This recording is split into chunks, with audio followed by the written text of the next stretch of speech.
The CEO's veil of loneliness unraveled before the young man who painted trash with hope. The light drizzle turned Manhattan's lights into golden rivers streaming across the asphalt. From the panoramic window on the 47th floor, the CEO watched the world like someone watching a silent film. Her office was a glass aquarium filled with trophy silent. There, loneliness was a luxury as expensive as the watch on her wrist. She was the most feared and admired woman in finance, carrying in her eyes the weight of someone who had won every battle except the one that mattered, the battle to feel. But that night, something different was pulsing in the streets below. Between piles of garbage, crushed cans, a figure moved with an improbable light. It was a young man in dirty clothes, almost invisible to the people rushing past. But he wasn't asking for anything. Instead, he knelt beside a cardboard box, pulled out leftover paints, bits of chalk, and pen caps from a bag, and began turning trash into color. The CEO, so used to ignoring the world beneath her tower, felt herself drawn in by that improbable scene. The boy, with quick hands and a focused expression, painted on discarded lids and scraps of wood, creating little bursts of hope amid the gray. His art felt like a silent protest against the city's indifference. The cold window glass couldn't keep that image from breaking through her emotional armor. For the first time in years, she wondered who this young man was. Someone who, surrounded by reject, could still see beauty where no one else did. The veil of loneliness that wrapped around felt, for a moment, a little thinner. Before we dive into this story, let us know in the comments, where are you watching from? Now, enjoy the story. High up in the building, the CEO turned her gaze away from the stock market and looked back at the boy. He was still there, oblivious to the cold, painting with intensity. An elderly woman stopped for a moment and smiled when she saw what he had created. A blue bird with outstretched wings, painted on a tin lid. The boy returned her smile shyly, then went right back to work, as if his mission was to color every forgotten piece of that side. The powerful woman, accustomed to decisions that moved millions, felt something unfamiliar, curiosity that bordered on pain. Why did this boy, invisible to everyone else, feel so vivid to her? And why, in the midst of all her luxury, was this simple moment the one that made her feel alive? That night, the CEO didn't turn off the lights in her office. She stayed there, watching the young artist until the rain and the city drifted off to sleep. The veil of loneliness that had always protected her now felt like it was finally about to slip away. Before we dive into this story, tell us in the comments, where are you watching from? Alright, now enjoy the story. The sun rose shyly over Manhattan, tinting the buildings gold and washing away the last traces of rain. On the 47th floor, the CEO woke before her alarm. The face in the bathroom mirror was the same as always, flawless but tired. Her eyes, though, carried something new, a restlessness that neither the ritual of strong coffee nor the packed schedule waiting for her could erase. The elevator descended silently to the ground floor. In the lobby, employees and executives moved briskly past, greeting her with respect and distance. She returned their nods with a brief acknowledgement, already feeling the weight of the day. But as she stepped through the glass doors onto the sidewalk, her eyes instinctively searched for the corner where she'd seen the young man the night before. He was there, sitting on a worn blanket, surrounded by empty cans, crumpled papers, and scraps of wood. Around him, small improvised works of art, a dog painted on a trash lid, a flower sketched on card, a smiling face carved in charcoal on an old box. The CEO hesitated. For a moment, she thought about heading straight for her car, but something made her stop. She walked closer, keeping a respectful distance. She watched the boy draw delicate lines with a piece of colored chalk. He seemed unaware of the city moving around him, focused on bringing a blue butterfly to life on a broken tile. The contrast between the fragility of the material and the vividness of the color was almost poetic. A man collecting cans stopped beside the boy, looked at the butterfly, and smiled. Beautiful, huh? Makes you want to fly along. The boy smiled back, shyly, and held out the tile to him, who accepted it as if receiving something precious. The CEO felt a tightness in her chest. That simple, generous exchange felt more valuable than any transaction she had ever made in her career. The driver of the black car waved her over, pulling her back to reality. She got into the vehicle, couldn't shake the image of the boy and his blue butterfly. On the way to headquarters, she looked out the window and saw the city, different eyes. Every corner seemed to hold a story. Every anonymous face carried a universe. At the office, routine swallowed her whole. Meeting, calls, reports. But between one decision and the next, her mind drifted back to the boy on the street. Who was he? Where had he learned to draw like that? Why did he choose trash as his canvas? At lunch, sitting alone in the building's elegant restaurant, she pulled out her phone and typed "Street Art Manhattan." Images of graffiti, Murals and social projects filled the screen, but none of them resembled the young artist's delicate improvisation. Her curiosity grew, mingled with a sense of urgency couldn't quite explain. That afternoon, during a meeting with investors, one of the directors brought up the homeless population in the city. "It's a problem that affects the company's image," he said, glancing at the CEO for agreement. She replied with a distant look, remembering the boy's smile as he handed the butterfly to the man collecting cans. When the meeting ended, she walked to the window of her office and stared at the street below. The world down there seemed to pulse to another rhythm, oblivious to the numbers and charts that defined her life. For the first time, she felt disconnected from the universe she had built so meticulously. At the end of the day, the CEO went back down to the side. The boy was still there, now drawing a tree cardboard box. The leaves were made of small pieces of colored plastic, glued down with something imprint. The trunk, sketched in charcoal, looked strong despite the fragility of its material. She approached, this time with more resolve. She stopped beside the boy, and not quite knowing what to say, asked, "Why do you do this?" He looked up at her, surprised. His eyes were a deep blue, almost hypnotic. "Because no one else sees it, but I do. And if I see it, I can show it to others," he whispered. She fell silent. The answer was simple, but held a truth that disarmed. She took a bill from her wallet and offered it to him, but he shook his head. "You don't have to. Just looking already helps." Thrown off balance, she put the money away and stood, watching as he finished the tree. An elderly woman passed by, paused, and admired the drawing. The boy smiled, proud. The CEO felt a pang of envy for that simple prize, so different from the cold recognition of the business world. The sky was darkening when she returned home. In the elevator, she looked at her reflection and wondered when she had stopped seeing beauty in small things. In her luxurious apartment, surrounded by expensive art and designer furniture, she felt emptier than ever. That night, she dreamed of the boy.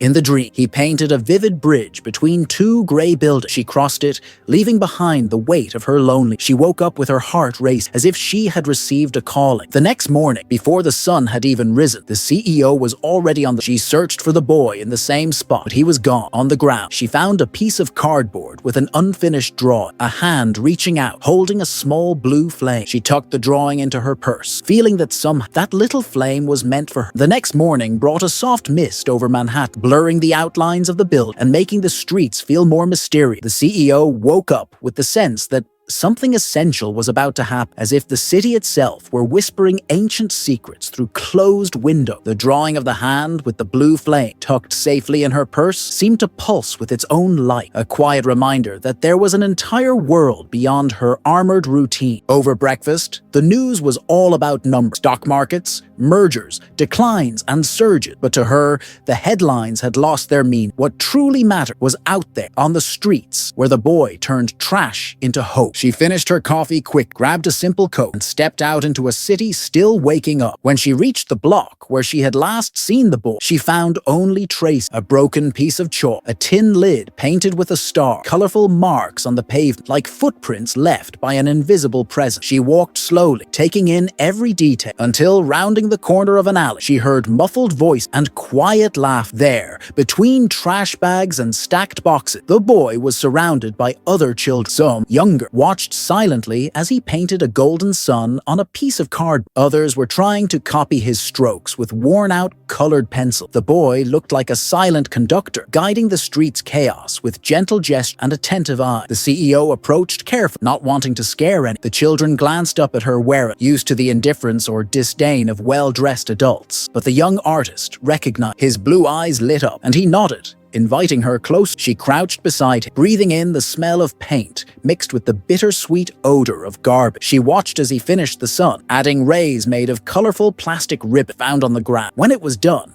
he handed the drawing to a little girl with curly hair who smiled as if she'd just received a treasure. "Do you teach them how to draw?" the CEO asked, her voice softer than she'd intended. The boy nodded without lifting his eyes from his next piece. "They like color. Almost everything here is gray." She looked around. The alley, once just a forgotten space, now felt like an improvised studio. Every box, every lid, every scrap of cardboard was a potential canvas. The children, once invisible, had become little sparks of creativity, guided by the boy's quiet generosity. She took the drawing of the hand with the blue flame out of her purse and showed it to him. "Did you leave this for me?" He smiled, a shy smile but full of meaning. "I thought you might need some light." A wave of emotion swept over her, something between gratitude and shame. How many times in her career had she denied light to herself and others in the name of success? How often had she ignored the power of a simple gesture? "I did," said, her voice breaking. The other children, sensing something important, edged close. One of them, with wide, curious eyes, asked, "Do you know how to draw?" The CEO laughed, a light, almost childlike laugh. "It's been a very long time since I tried." The boy handed her a piece of card and a blue chalk. "Try now." She hesitated, then accepted. With trembling hands, she drew one crooked line, then another, until a figure began to take shape, a bridge, like the one in her dream the night before. The children watched in silence, honoring the effort of a woman who,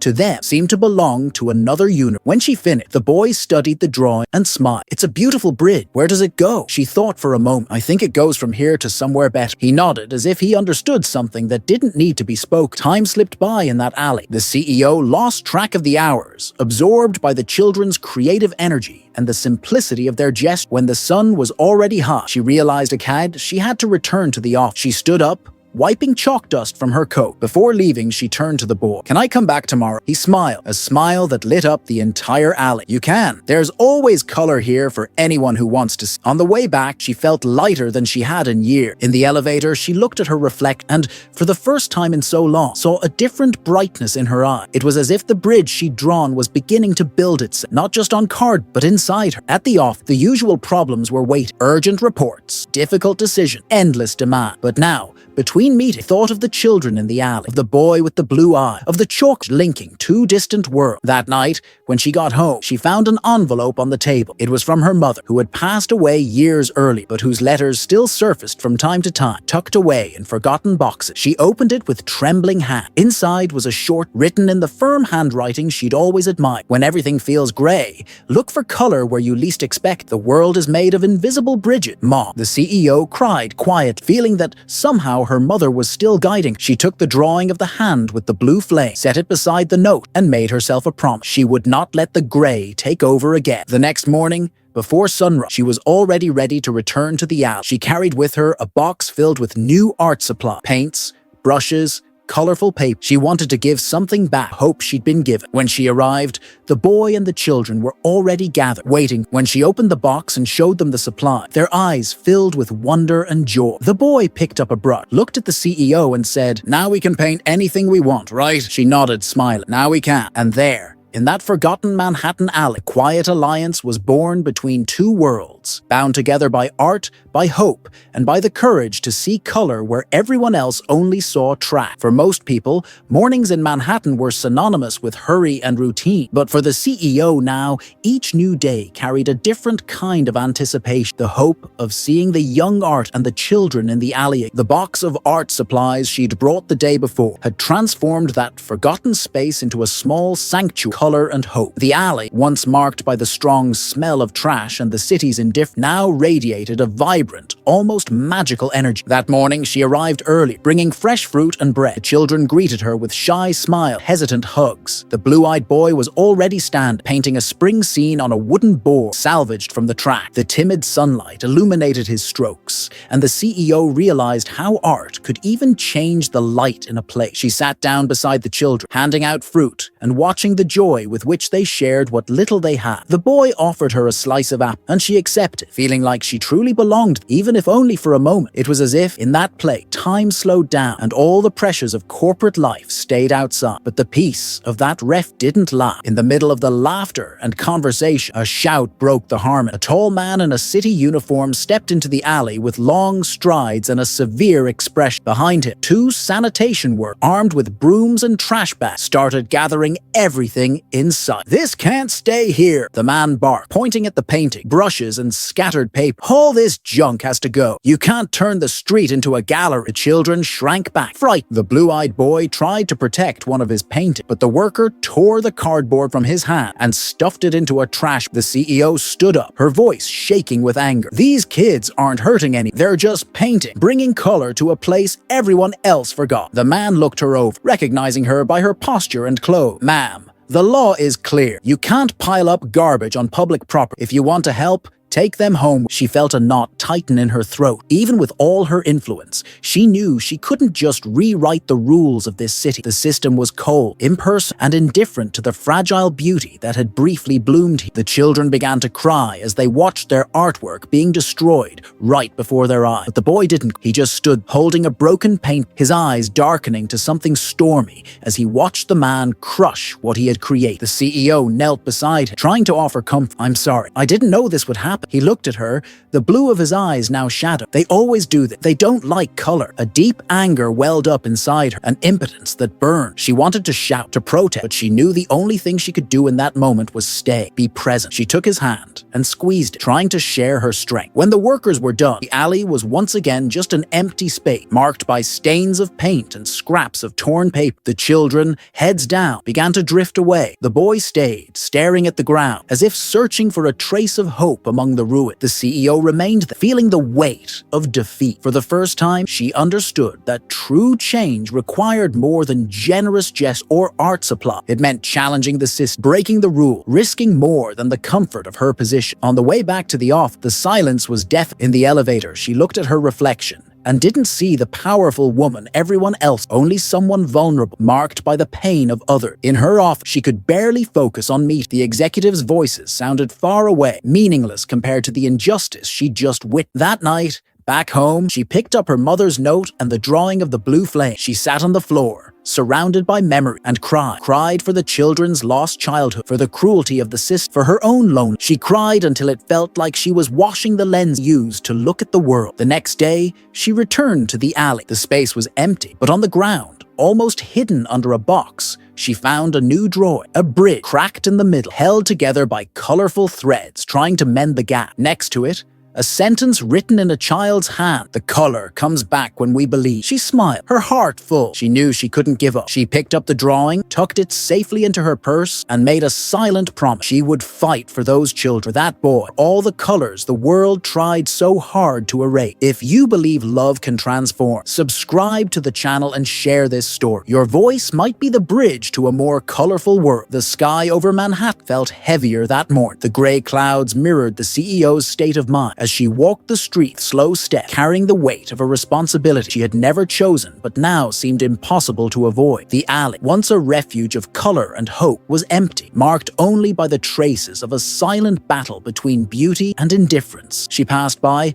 hoping to find at least a hint of the boy or the children, but all she saw was a torn piece of cardboard stained with paint and rain. The silence was suffocating. The absence of the blue-eyed boy hurt more than she cared to admit. It was as if the world had suddenly lost the last bit of color it still held. At the office, the routine felt more stifling than ever. Reports piled up. Meetings followed, one after another, but nothing could hold her attention. The faces of the executives, once so familiar, now looked like empty masks, repeating rehearsed lines about profits, target, and growth. She wondered how many of them had ever stopped to see the city beyond the mirrored window. During a strategic meeting, one of the directors presented a new real estate expansion project. The plan called for demolishing several rundown blocks, including the alley where the children used to gather. "We're going to revitalize the area, attract investors, increase property value," he said, brimming with enthusiasm. The CEO felt a chill run down her spine. That alley, small, fragile, but stubbornly alive, was about to disappear forever. She tried to argue, suggesting less aggressive alternative, but was quickly dismissed. "We have to think about the company's future, not sentimental attachment," one partner said, giving her a patronizing smile. In that moment, she realized she was alone in this fight. The system was relentless, and any attempt to humanize it was seen as weakness. That night back home, she opened her mother's old keepsake box. Among letters, photographs,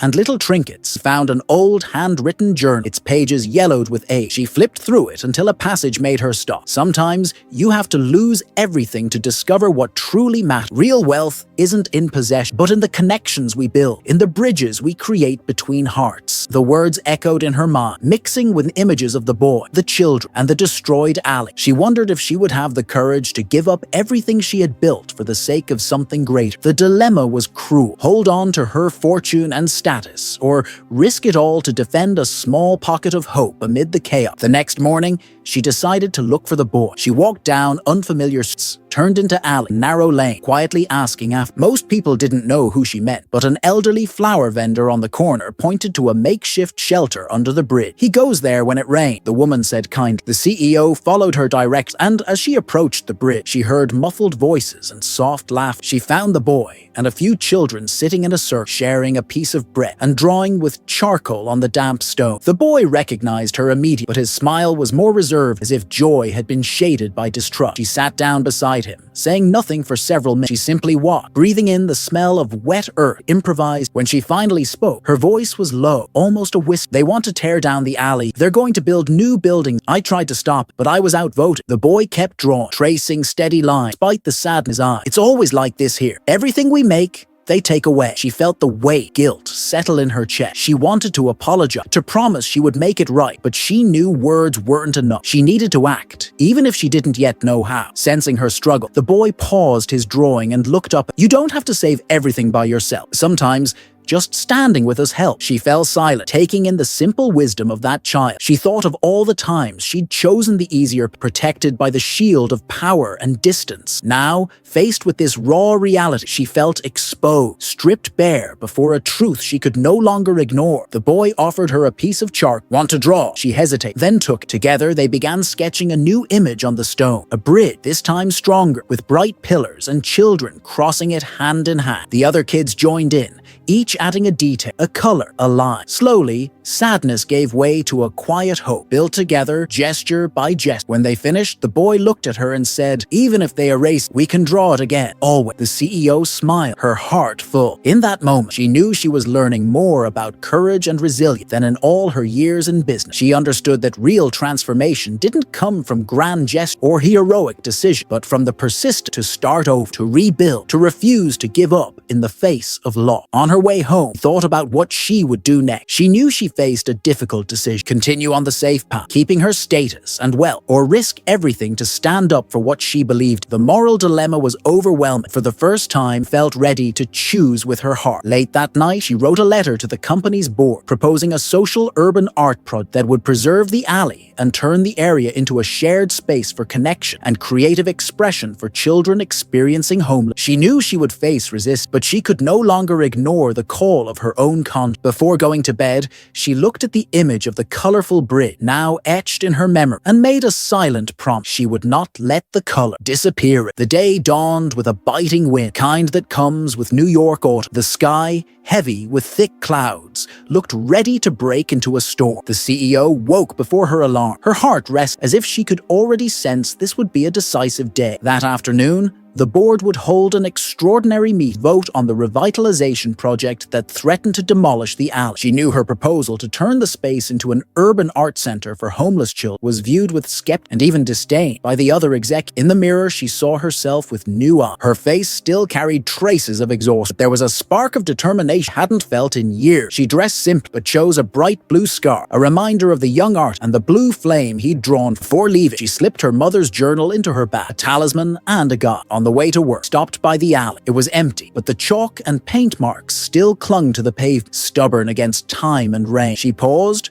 took a deep breath, and on impulse, pulled the box of art supplies she'd kept in her car since their last meet. In large letters, she wrote on the asphalt, "Color endure. This is home." Next to it, she drew a blue bridge, the symbol of everything she was fighting. When she arrived at the company, the atmosphere was tense. The hallways, usually filled with small forced smiles, were silent. In the elevator, she felt the weight of curious, suspicious stares. She knew her reputation, and maybe her career, were on the line. For the first time, she didn't feel afraid. She felt alive. The meeting began exactly on time. The board president presented the expansion plan, emphasizing the projected profits and shareholder benefits. When it was the CEO's turn, stood, took a deep breath, and spoke with the steady voice of someone who has nothing left to lose. "I propose that the alley be preserved and transformed into an urban art center. Children experiencing homelessness. This isn't just about social responsibility. It's an opportunity to rebuild bridges between our company and the city, to show we can be real transformation." The room fell completely silent. Some executives exchanged incredulous looks. Others, clearly annoyed, shook their heads. The board president tried to cut her off, but she continued, I know many of you think this is naive, but I'm asking you to look beyond the number. Think about your own child, the dreams you had before everything turned into spreadsheet. What we're demolishing isn't just an alley, it's the hope of children who only want to be seen, who just want a voice. One director, visibly irritated, countered, we can't sacrifice millions for sentimentality. The market doesn't forgive weak. She met his gaze without flinch. The market doesn't forgive companies that lose their soul either. If we keep ignoring the world outside,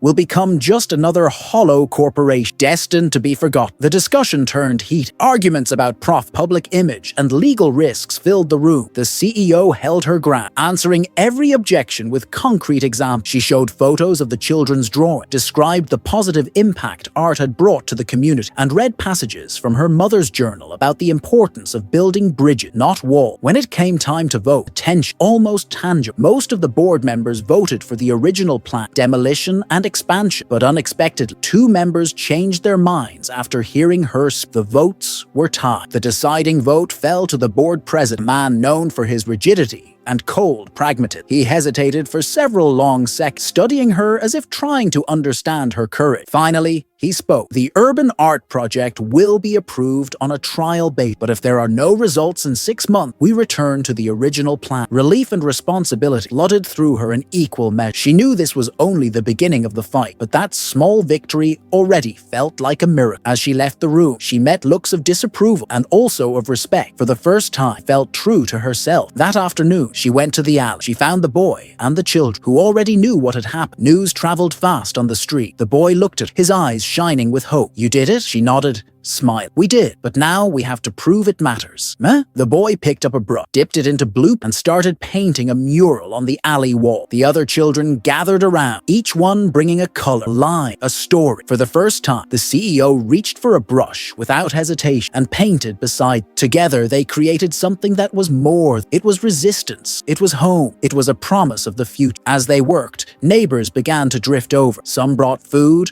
others just watched with curiosity. An older man, a longtime resident, grew emotional watching the children transform the space. I never thought this alley could be beautiful, he said, wiping a tear from his cheek. The CEO realized then that the transformation wasn't just physical, it was symbolic. Every stroke, every color, every smile was a victory over the gray indifference that had ruled for too long. When the mural was finished, the boy stepped back and wrote in large letters, "Here, hope is not trapped." The alley had become a sanctuary of color and light. The CEO felt like part of something bigger than any project or fort. She felt, finally, at home. As night fell, she sat beside the boy, watching the mural glow under the streetlights. Wordlessly, he handed her a new drawing, a bridge, this time strong and solid, with people of every kind cross hand in hand. "This bridge is for you," the boy said, his smile shy. She held the drawing, deeply moved. She knew there would still be many challenges ahead, but now she had allies, she had purpose, she had color. The freshly painted mural in the alley quickly became the talk of the neighbor. Within days, people from other boroughs began to visit, drawn by the vibrant colors and the stories that seemed to echo off the wall. The CEO's experimental project was gaining momentum, and the local press, always eager for a human story in the middle of the concrete jungle, sent reporters to document the transformation. Photos of the boy and the other children painting alongside the most powerful woman in the city spread across social media, sparking curiosity and admiration. But the attention brought unexpected consequences. One morning, when the CEO arrived at the alley, she found the area cordoned off, yellow tape and police cars parked along the curb. The mural had been defaced with hateful words, threats. The children, huddled in a corner behind the blue-eyed boy, who clutched a paintbrush in his hand like a sword. A police officer walked over to the CEO and explained that the vandalism seemed to have been carried out by groups opposed to the presence of homeless and the occupation of public space. Some influential neighbors didn't like the publicity, the officer said, his expression weary, as if he'd seen this pattern play out too many times before. The CEO felt a surge of anger, frustration. The system, even when it seemed to bend, always found ways to strike back. The boy, however, didn't cry. He looked at the ruined mural with the expression of someone who had already lost much, but had had never lost the courage to start again. She knelt beside him, searching for words. "I'm so sorry. I promised I'd protect this place." The boy interrupted, his voice calm in a way that surprised her. "They can erase the color, but they can't take away what we feel. Color always comes back." His words echoed among the children, who began scrubbing away the graffiti, rags and buckets of water they'd brought from home. Neighbors joined them, offering help. Within hours, the alley was clean again, ready for new layers of hope. That night, the CEO received an anonymous phone. A cold male voice warned her, "You're messing with things you shouldn't. If you keep going, you could lose everything you've built." The threat, instead of intimidating her, only made her resolve stronger. She thought of her mother's journey, the letter, the boy, and the blue bridge. She knew there was no going back. The next day, she organized a press conference right there in the alley, inviting journalists, artists, and city officials. With the children at her side, she shared the project's story and spoke about the important safe spaces for art for the invisible child, New York. She showed the restored mural, now more beautiful than ever, with a blue phoenix rising from the ash, a symbol of their shared resilience. The reaction was immediate. The story made national headlines, and celebrities publicly voiced their support. Under pressure from public opinion, the mayor visited the site and promised institutional backing for the project. The alley was officially declared a protected cultural space, and the threat of demolition was lifted. But victory brought an unexpected revelation. That night, while everyone celebrated, the CEO found the boy sitting alone, quietly drawn. She approached, sensing something different in his eye. "Are you sad?" she asked, sitting beside him. The boy hesitated before answering. "I'm happy the alley is safe, but it's not just about this place. There are so many people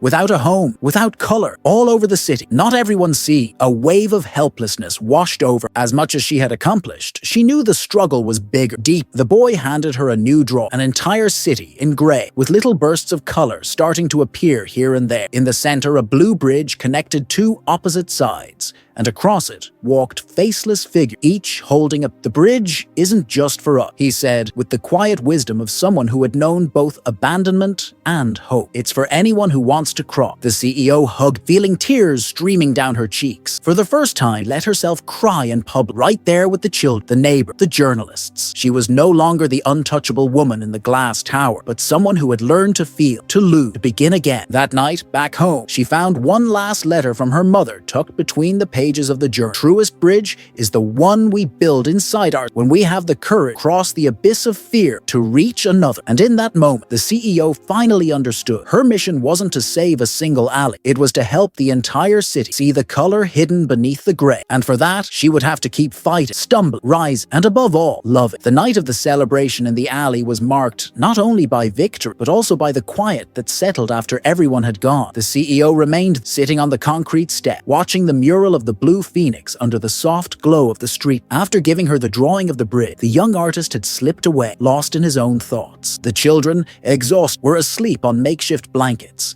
and for one rare moment, the city around them seemed to breathe in, yet she felt a heaviness in her chest. The cultural space they had secured was real, but the boy's words kept echoing in her mind. "There are so many people like me, without a home, without color, scattered all over the city." The alley was an oasis, but the city remained a desert for many. She knew she needed to do more, but also recognized her limits. The feeling of helplessness mingled with the desire not to abandon these children to fend for themselves. The next morning, before the sun rose, she returned to the alley. She found the boy sitting alone, drawing a spiral of colors on a scrap of card. He looked more fragile than she had ever seen, as if the night had drained some of his hope. The CEO sat down beside, inside, waiting for the right words to come. "Are you angry with me?" she finally asked in a low voice, almost a whisper. He kept drawing for a few seconds before answering. "No, I just get sad when people leave. Everyone always leaves." A knot tightened in her throat. She knew that for these children, presence meant more than any promise or donation. It was about staying, resisting the urge to retreat when things grew difficult. She took a deep breath, searching for a gesture that might mean more than words. She reached into her bag, pulled out the blue scarf she'd worn to the board meeting, and handed it. "I want you to have it. It was my mother. When I was a little girl, she told me blue was the color of courage. You reminded me how to be brave." He took the scarf gently, as if it were something precious. He looked up at her, and for the first time,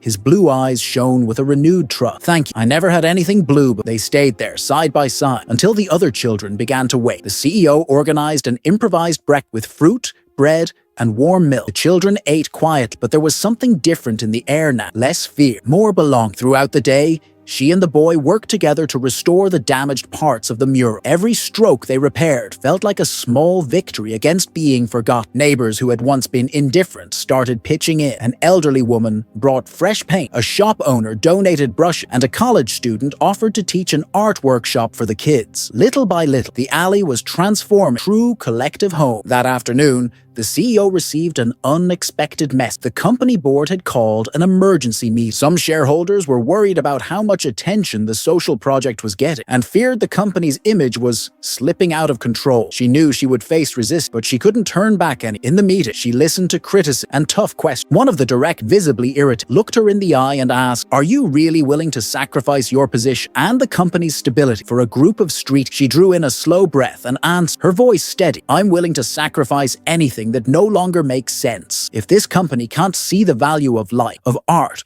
of hope, then it doesn't deserve the success it has built." The silence that followed was heavy, but to her surprise, some board members looked moved. One of the female direct, visibly emotional, shared her own story of a difficult childhood and proposed expanding the project to other neighborhoods in the city. The vote was close, but in the end, the majority decided to back the CEO. The urban art project would grow, with a commitment to create new spaces of belonging and expression for vulnerable children. As she left the meeting, felt a light she had never known. She ran to the alley, where she found the boy and the children painting a new scene, a blue bridge crossing a river of color, people of all ages walking across it together. When he saw her arrive, the boy smiled and lifted the blue scarf, tying it to the top of the mural like a flag, claiming the territory for hope. "Now nobody has to leave," he said, his voice strong. The CEO felt her heart swell. She hugged him and the other children, realizing she had finally found a place where she belonged. Forgiveness, which had seemed impossible days earlier, was now real, not just between her and the boy, but between her and her own story, all its losses and silence. That night, the alley became the scene of an impromptu celebration. Neighbors, children, artists, and volunteers gathered to paint, sing, and share their story. The CEO, sitting in the middle of the circle, understood that real healing came from showing up, from staying, from choosing to remain when everyone expected you to walk away. Before going to sleep, she wrote in her journal, "Today I learned forgiveness is the hardest bridge to build, but also the most necessary. When we let ourselves forgive and be forgiven, we make room for color to return, even in the grayest places."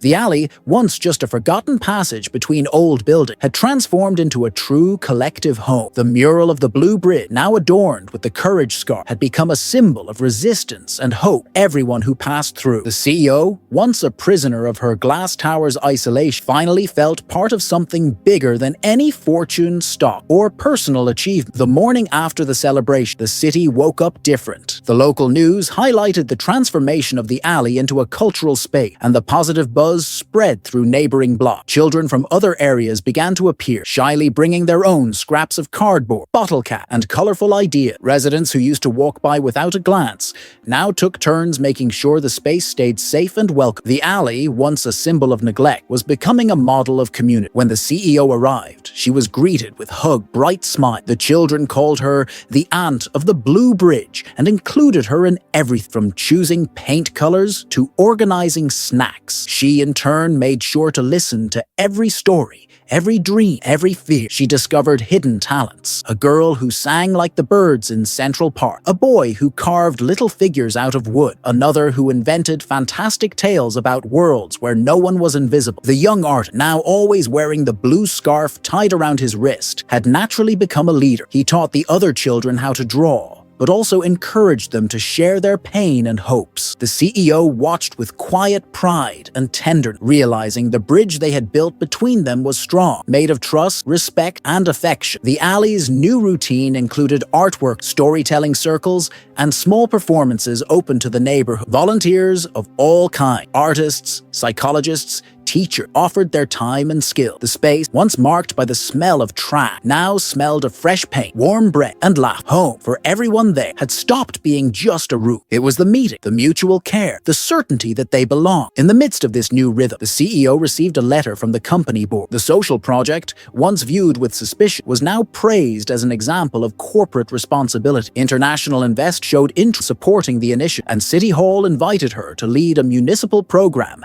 to revitalize urban spaces for homeless children. But she hesitated. She knew the project's real value was in the closeness, direct connection, the listening that couldn't be outsourced. She didn't want to see that home reduced to just another bullet point in a report or a marketing campaign. One rainy afternoon, as she helped the kids cover their drawings to protect them from the water, she was surprised by an unexpected visit. An older man with white hair, a worn suit, and kind eyes approached with slow steps. He introduced himself as someone who had lived in the neighborhood his whole life and had seen the alley every phase, from abandoned to hope. "I watched this place be born, die, and come back to life more times than I can count," he said, his voice thick with emotion. "But I never thought I'd see so much color, so much life here. You've given this neighborhood its soul." The CEO smiled, moved. The man handed her a rusty key. "This belonged to my father's old workshop, right here where you all paint now. He always said every place needs someone who won't give up. I think this key belongs to you now." The symbolic gesture touched her deep. In that moment, she understood that more than starting a project, she had inherited a mission to care for that collective home, to make sure no one there would ever be invisible again. She took the key safely away, a silent promise that she would stay, even when the media lights faded. That night, as she wrote in her journal, she reflected on the new meaning of home she had learned from the boy, the children,